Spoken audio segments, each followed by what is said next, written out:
Hello everyone, I am Hema Satish Sharma, TGT Science. Students, we are discussing the chapter called Soil for class 7. We have already discussed soil, weathering process, soil profile and the factors affecting the weathering of the soil. Today we are going to discuss types of soil. So we have mainly four kind of soil which are clay, loam, sand and silt, and you can see very well the picture of different kind of soils in the slide.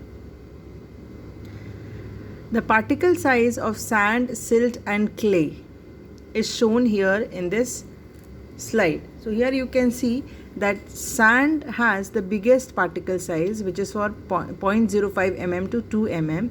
Since the size of the sand particles are bigger, so when they are compactly arranged, the gap between these particles is a bigger gap, whereas the particle size of silt is smaller than the sand size, but it is bigger than the clay size. So here you can see small little pores are there, or small little spaces between the soil particles are there. But whereas if you see in the clay, the particle size is so fine that when the particles are compactly arranged, the space between the particle is very small.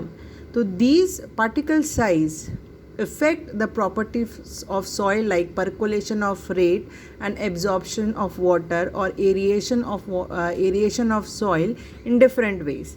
Let's see how does it affect. So first of all, we will be discussing the types of soil and sandy soil. So sandy soil consists of small particles of weathered rock because its size is bigger. This particle size is bigger. So contains large amount of sand particles and very small amount of silt and clay particles. So sandy soil is the soil which have more sand particles and less amount of silt and clay particles. This soil is not suitable for agriculture, and it is very low in nutrients and poor holding water capacity is there.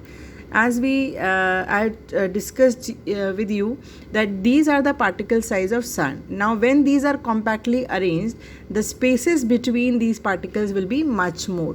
Now when the water will be poured into this kind of sand, what will happen? Water will percolate or water will pass through because the gap size is bigger, and therefore the water holding capacity will be poor. Now plants for their existence require water.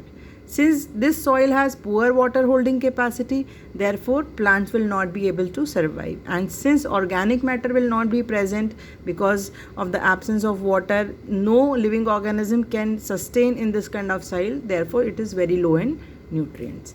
Now this type of soil is good for the drainage system but poor for the agriculture system, and it is formed by the breakdown or fragmentation of rocks like granite, limestone and quartz. This kind of soil is found in desert, and soil particles are very large, which we have discussed earlier also. When these particles pack closely, so have large gaps between them, such gaps are filled with air. Now two things are happening. Because of these large gaps, water is percolating at a high rate and the air is filled in these gaps. So the sandy soil is well aerated soil. So all in all, we can say sandy soil is light, well aerated and dry, and this is how a sandy soil look.